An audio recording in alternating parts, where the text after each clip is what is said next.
नमस्कार बच्चों, आप सब अच्छे होंगे ये आशा करती हूँ। और आज कक्षा 8 विषय सामाजिक विज्ञान पाठ 3 भारत में राष्ट्रवाद, इस प्रकरण के द्वारा राष्ट्रवाद निर्माण के कौन कौन से कारण रहे हैं और किस प्रकार, इसके बारे में आज हम अधिक जानकारी भारत में राष्ट्रवाद भाग 2 के अंतर्गत प्राप्त करने की कोशिश करते हैं। जैसे कि आपको पता है कि पिछली बार हमारी ऑनलाइन क्लास हुई थी, तो उसमें आधा भाग जो है हमारा वो पढ़कर हो चुका था।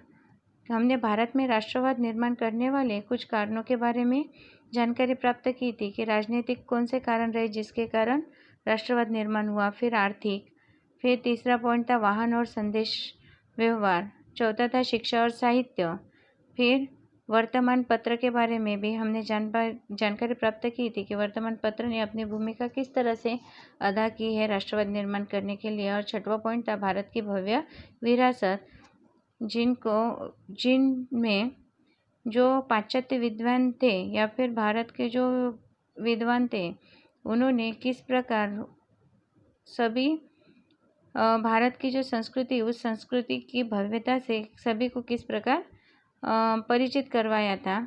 फिर भारतीय राष्ट्रीय महासभा की स्थापना कब हुई और किस प्रकार उनका पहला अधिवेशन संपन्न हुआ, इसके बारे में हमने जानकारी प्राप्त की थी।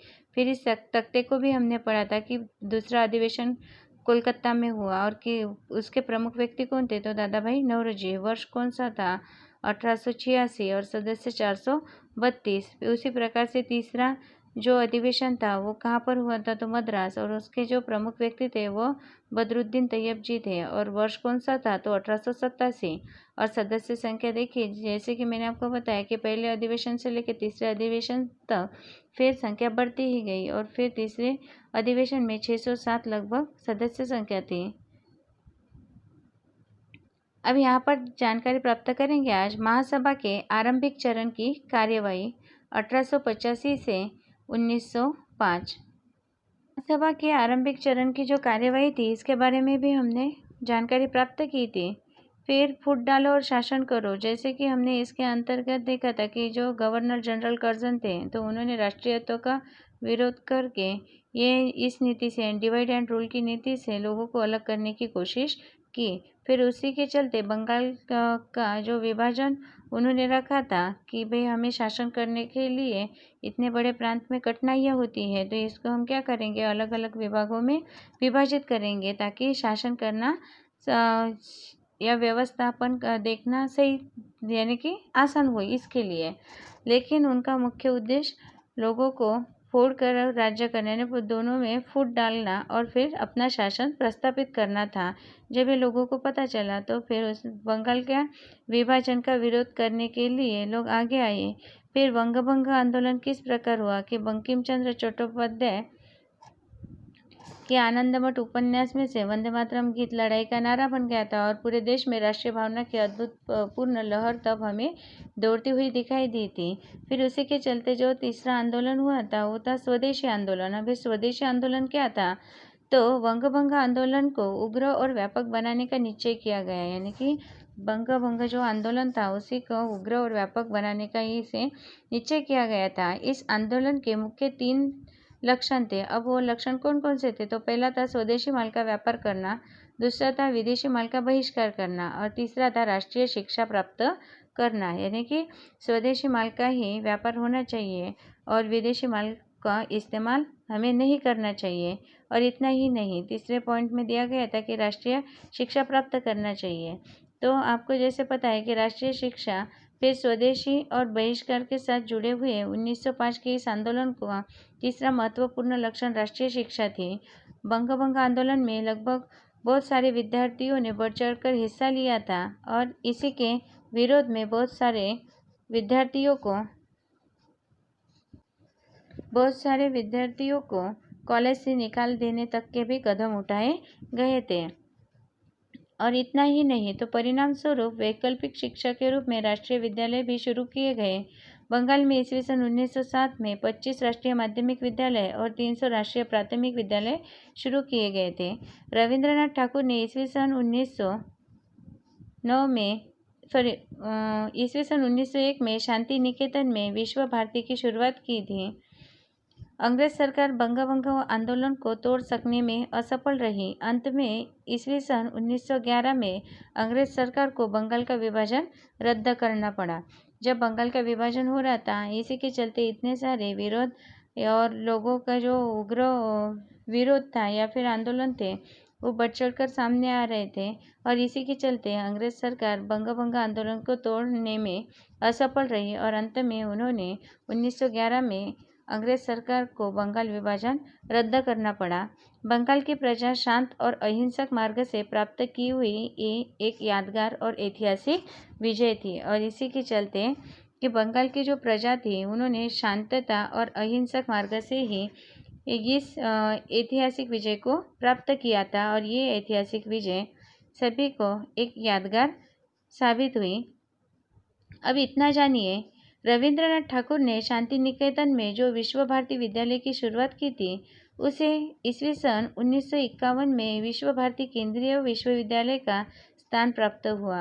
अर्थात देखिए कि जो रविंद्रनाथ ठाकुर थे उन्होंने शांति निकेतन में जो विश्व भारती विद्यालय शुरू की थी, और उसी विश्व भारती विद्यालय को ईस्वी सन 1951 में विश्व भारती केंद्रीय विश्वविद्यालय का स्थान प्राप्त हुआ, जहां विद्यार्थियों को स्वावलंबी और जीवन व्यवहार का पाठ सिखलाया जाता था कि किस प्रकार हमें स्वावलंबी बनना चाहिए और जीवन में हमें किस प्रकार से व्यवहार करना चाहिए, तो इसके उन्हें शिक्षा दी जाती थी।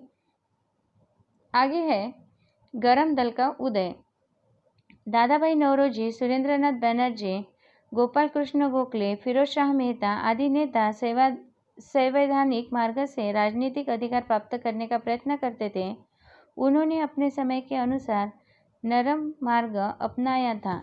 यानी कि देखिए कौन कौन, दादा भाई नौरोजी, सुरेंद्रनाथ बनर्जी, गोपाल कृष्ण गोखले, फिरोज शाह मेहता, ये जो नेता थे इन्होंने संवैधानिक मार्ग से ही राजनीतिक अधिकार प्राप्त करने का प्रयत्न उन्होंने किया था, और उन्होंने अपने समय के अनुसार नरम मार्ग अपनाया था। यानी कि कोई भी काम गर्मा गर्मी में नहीं करना चाहिए या किसी गलत तरीके से नहीं, हिंसा करके नहीं। इसीलिए वे नरम दल के रूप में पहचाने गए। नरम दल के नेताओं ने हिंद के सुशिक्षित मध्यम वर्ग को संगठित करके मजबूत राष्ट्रीय चेतना के लिए पूर्व भूमिका तैयार की। उन्होंने स्वशासन, समानता, लोकशाही और स्वतंत्रता के विचारों का भारतीय प्रजा में बीजारोपण का कार्य किया। उन्होंने कार्य के परिणाम स्वरूप जागृत हुए भारत के युवा वर्ग उत्साही, आक्रामक और आत्मविश्वास से पूर्ण थे। उन्हें अब नरम नीति के बदले आक्रामक नीति को अपनाने की आवश्यकता महसूस होने लगी थी। अब यहाँ पर देखिए कि दादा भाई नौरोजी हुए, सुरेंद्रनाथ बनर्जी हुए, फिर गोपाल कृष्ण गोखले, फिर फिरोज शाह मेहता, ये सब नरम तरीके से यानी नरमाई के तौर तरीके से राजनीतिक अधिकार प्राप्त करने का प्रयत्न कर रहे थे, और उन्होंने अपने समय के अनुसार नरम मार्ग अपनाया था, यानी कि जिसमें सहजता हो। इसीलिए वे नरम दल के रूप में पहचाने गए, और इसी कारण उन्हें नरम दल के रूप में पहचाना गया। नरम दल के नेताओं ने हिंद के सुशिक्षित मध्यम वर्ग को संगठित किया, यानी एकत्रित करके मजबूत राष्ट्रीय चेतना के लिए पूर्व भूमिका तैयार की। यानी कि उन्होंने सभी जो मध्यम वर्गीय सुशिक्षित लोग थे या युवा थे उनको संगठित करके मजबूत राष्ट्रीय चेतना के लिए पूर्व भूमिका तैयार की थी। उन्होंने कौन कौन से मार्ग से देखिए तो स्वशासन, समानता, लोकशाही और स्वतंत्रता, इन चारों विचारों से भारतीय प्रजा में बीजारोपण का कार्य किया। उन्होंने स्वशासन यानी कि खुद का शासन होना चाहिए, सब में समानता होनी चाहिए, सबको अपने अपने तौर तरीके से जीने का अधिकार होना चाहिए, स्वतंत्रता होनी चाहिए। इन विचारों को भारतीय लोगों में या प्रजा में बीजारोपण करने का कार्य इन्होंने किया। उनके कार्यों के परिणाम स्वरूप जागृत हुए भारत के युवा वर्ग उत्साही थे, और इन्होंने जो बीजारोपण करने का कार्य किया उसी के कारण या उसी के परिणाम स्वरूप जो भारत के युवा वर्ग में जागरूकता फैली थी, और वो बहुत उत्साही भी थे, आक्रामक और आत्मविश्वास से भी पूर्ण थे। उन्हें अब नरम नीति के बदले आक्रामक नीति को अपनाने की आवश्यकता महसूस होने लगी थी। अब उन्हें ऐसा लग रहा था, युवा वर्ग जो उत्साही, आक्रामक, आत्मविश्वास से परिपूर्ण हो गया था, तो उन्हें ऐसा लगता था कि अभी हमें कहीं ना कहीं आक्रामक नीति को अपनाने की ज़रूरत है। अभी यहाँ पे देखिए 3.6 में दादा भाई नौरोजी का चित्र दिया है, फिर 3.7 में सुरेंद्रनाथ बैनर्जी का चित्र है और 3.8 में गोपाल कृष्ण गोखले का। नरम दल के नेता ये जो थे सब वो कौन थे? तो नरम दल के नेता थे। नरम दल के नेताओं के मत के विरुद्ध लाल, बाल और पाल की त्रिपुटी से पहचाने जाने वाला लाला लाजपत राय पंजाब से, बाल गंगाधर तिलक महाराष्ट्र से और बिपिन चंद्र पाल बंगाल जैसे नेताओं ने स्वराज्य को इनाम के रूप में नहीं परंतु अधिकार से प्राप्त करना चाहते थे। अब देखिए यहाँ पे नरम दल के नेताओं के मत के विरुद्ध, यानी कि नरम दल के जो नेता थे दादा भाई नौरोजी थे, फिर कौन कौन से थे? सुरेंद्रनाथ बैनर्जी थे, गोपाल कृष्ण गोखले थे। तो ये नरम तरीके से यानी किसी भी प्रकार की हिंसा न करते हुए अपने अधिकारों को प्राप्त करना चाहते थे।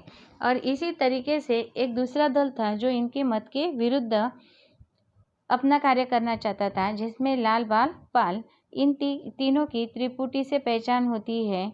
अब लाल का मतलब है लाला लाजपत राय जो पंजाब से थे, और बाल का मतलब है बाल गंगाधर तिलक महाराष्ट्र से, और बिपिन चंद्र पाल ये बंगाल से। इन जैसे नेताओं ने स्वराज्य को इनाम के रूप में नहीं परंतु अधिकार से प्राप्त करने की वो चाह रखते थे।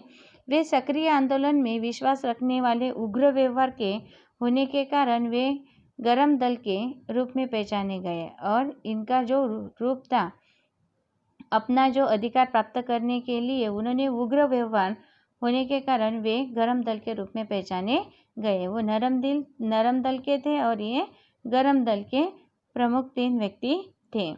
अब गरम दल के नेता, सबसे पहले गरम दल के नेता में नाम आता है लोकमान्य तिलक। 1856-1920 यानी कि इनका जन्म 1856 में और मृत्यु 1920। लोकमान्य तिलक के रूप में प्रसिद्ध हुए बाल गंगाधर तिलक गरम दल के मुख्य नेता थे। इन्होंने एक मूल मंत्र दिया, स्वराज्य हमारा जन्मसिद्ध अधिकार है। ये प्रश्न बहुत बार पूछा जाता है कि लोकमान्य तिलक द्वारा दिए गए मूल मंत्र क्या है? तो स्वराज्य हमारा जन्मसिद्ध अधिकार है। या ऐसा भी पूछा जाता है कि स्वराज्य हमारा जन्मसिद्ध अधिकार है, यह किसके द्वारा दिया गया मूल मंत्र है? तो लोकमान्य तिलक द्वारा, और उसे हम प्राप्त करके ही रहेंगे। इन्होंने गणेश चतुर्थी और शिवाजी जयंती उत्सव मनाना शुरू किया। इन्होंने मराठी भाषा में केसरी और अंग्रेजी भाषा में मराठा नाम के 2 समाचार पत्र शुरू किए। उसका बहुत ही अच्छा प्रभाव हुआ। ईस्वी सन 1916 में होम रूल आंदोलन में उन्होंने सक्रिय भूमिका निभाई थी। देखिए लोकमान्य तिलक जो थे वो प्रसिद्ध हुए, यानी कि लोकमान्य तिलक के रूप में वो प्रसिद्ध हुए थे, और उनका जो मूल नाम था वो था बाल गंगाधर तिलक। लोग उन्हें लोकमान्य तिलक कहते थे, और ये गरम दल के मुख्य नेता थे। आपको पता है कि 2 दल थे, कौन कौन से? एक नरम दल और दूसरा गरम दल। तो ये गरम दल के मुख्य नेता कौन थे? तो लोकमान्य तिलक। इन्होंने एक मूल मंत्र दिया था, कौन सा? स्वराज्य हमारा जन्मसिद्ध अधिकार है और उसे हम प्राप्त करके ही रहेंगे। और इतना ही नहीं, तो इन्होंने गणेश चतुर्थी और शिवाजी जयंती उत्सव मनाना शुरू किया। इन्होंने मराठी भाषा में केसरी और अंग्रेजी भाषा में मराठा नाम के 2 समाचार पत्र भी शुरू किए। ये उसका बहुत ही अच्छा प्रभाव हुआ, और ईस्वी सन 1916 में होम रूल आंदोलन में उन्होंने सक्रिय भूमिका निभाई थी, और इन्होंने लोगों में अच्छा प्रभाव उत्पन्न किया और लोगों को जागरूक भी किया। विचार कीजिए, लोकमान्य तिलक ने गणेश चतुर्थी और शिवाजी जयंती मनाना क्यों शुरू किया? अब देखिए कि लोकमान्य तिलक ने गणेश चतुर्थी और शिवाजी जयंती मनाना क्यों शुरू किया था। तो महाराष्ट्र के पेशवाओं ने गणेश उत्सव का त्यौहार मनाने की परंपरा शुरू तो की थी। इसके बाद सार्वजनिक गणेश उत्सव शुरू करने का श्रेय तिलक यानी कि लोकमान्य तिलक जी को जाता है। बाल गंगाधर तिलक ने जनमानस में यानी कि सभी व्यक्तियों में सांस्कृतिक चेतना जागृत करने के लिए और अंग्रेजों के खिलाफ एक दूसरे को संदेश देने के लिए और लोगों को एकजुट करने के लिए सार्वजनिक गणेश उत्सव और शिव जयंती की यानी कि शिवाजी जयंती की शिवाजी जयंती मनाने की शुरुआत की। इस प्रकार आप सोच भी सकते हैं और लिख भी सकते हैं। आगे देखते हैं लाला लाजपत राय 1856-1928। लाला लाजपत राय शेरे पंजाब के रूप में प्रसिद्ध हुए थे। इन्होंने दी पंजाबी और दी प्यूपिल जैसे समाचार पत्र शुरू किए थे। ईस्वी सन 1928 में इन्होंने साइमन कमीशन का विरोध किया था। पुलिस की लाठियों का प्रहार हुआ तब इन्होंने कहा था, मेरे ऊपर किए गए लाठी के एक एक प्रहार ब्रिटिश साम्राज्य के ताबूत में कील बन जाएगा। इन्हें अस्पताल में भर्ती करना पड़ा, वहीं इनकी मृत्यु हुई। अभी यहाँ पे देखिए कि लाला लाजपत राय शेरे पंजाब के रूप में प्रसिद्ध हुए थे, यानी कि अगर शेरे पंजाब के रूप में कौन प्रसिद्ध हुए थे तो लाला लाजपत राय। इन्होंने दी पंजाबी और दी प्यूपिल जैसे समाचार पत्र शुरू किए थे। पूछा जा सकता है कि लाला लाजपत राय ने कौन से 2 समाचार पत्र शुरू किए थे, तो एक था दी पंजाबी और दूसरा था दी प्यूपिल। ईस्वी सन 1928 में इन्होंने साइमन कमीशन का विरोध किया था। अब इस विरोध में ही पुलिस की लाठियों का प्रहार हुआ तब इन्होंने कहा था कि मेरे ऊपर किए गए लाठी के एक एक प्रहार ब्रिटिश साम्राज्य के ताबूत में कील बन जाएंगे। अर्थात देखिए कि लाहौर में साइमन कमीशन के विरोध के दौरान अंग्रेज पुलिस द्वारा किए गए लाठीचार्ज में वह घायल हो गए थे। 17 नवंबर 1928 को वो शहीद हो गए और तभी उन्होंने अपने अंतिम भाषण में ये कहा था कि मेरे शरीर पर पड़ी एक एक लाठी ब्रिटिश साम्राज्य के ताबूत में कील साबित होगी। और इतना कहकर उन्होंने 17 नवंबर 1928 में ही उनकी मृत्यु हो गई, यानी कि जब उन पर पुलिस के लाठियों का प्रहार हुआ तो वो काफ़ी घायल हुए थे और उन्हें अस्पताल में भर्ती भी कराना पड़ा और वहाँ पर ही उनकी 17 नवंबर 1928 में मृत्यु हुई, अर्थात वो शहीद हो गए। अब तीसरा है बिपिन चंद्र पाल। तीसरे व्यक्ति जो है, जैसे देखिए कि यहाँ पे चित्र में दिया है 3.10 में लाला लाजपत राय का चित्र आपको दिखाई दे रहा है। फिर अभी बिपिन चंद्र पाल का जो 3.11 में बिपिन चंद्र पाल का चित्र दिया है, इसमें आप देख सकते हैं लाल बाल और पाल की त्रिपुटी के तीसरे बंगाली नेता बिपिन चंद्र पाल थे। जो तीसरे नेता थे वो कौन थे? बिपिन चंद्र पाल। वो कहाँ से थे? बंगाल से। शुरुआत में ये ब्रह्म समाज में के संपर्क में आए थे। इन्होंने न्यू इंडिया साप्ताहिक और वंदे मातरम समाचार पत्र शुरू किया था। इन्होंने कौन कौन से समाचार पत्र शुरू किए थे? तो न्यू इंडिया ये एक साप्ताहिक था, यानी 7 दिनों में प्रकाशित होने वाला, और वंदे मातरम समाचार पत्र शुरू किया। इन्होंने अंग्रेज सरकार इन पर ने युवकों को हिंसक मार्ग पर ले जाने का आरोप लगाया था। ये प्रचंड आंदोलन के द्वारा स्वराज्य प्राप्त करने के पक्षधर थे। देखिए अंग्रेज सरकार ने इन पर एक आरोप भी लगाया था कि ये युवकों को हिंसक मार्ग पर ले जा रहे हैं। लाल बाल और पाल ये जो त्रिपुटी थे या ये 3 प्रमुख व्यक्ति थे, उनमें से जो तीसरे व्यक्ति के बारे में हम पढ़ रहे हैं वे है बिपिन चंद्र पाल। और शुरुआत में ये ब्रह्म समाज के संपर्क में थे और फिर बाद में इन्होंने न्यू इंडिया साप्ताहिक और वंदे मातरम समाचार पत्र शुरू किया था और अंग्रेज सरकार ने इन पर विरोध लगाया था या फिर आरोप किया था कि ये भारतीय युवकों को हिंसक मार्ग पर ले जा रहे हैं। ये प्रचंड आंदोलन के द्वारा स्वराज्य प्राप्त करने के पक्षधर थे, यानी कि ये प्रचंड आंदोलन करके स्वराज्य को प्राप्त करने के बड़े हकदार थे या उस प्रचंड आंदोलन में एक बड़े पक्षधर के रूप में जाने जाते हैं। आशा करती हूँ आपको इतना समझ में आया होगा। बाकी का जो भाग है उसके बारे में अधिक जानकारी हम भारत में राष्ट्रवाद भाग 3 के अंतर्गत अध्ययन करने की कोशिश करेंगे। तब तक के लिए धन्यवाद।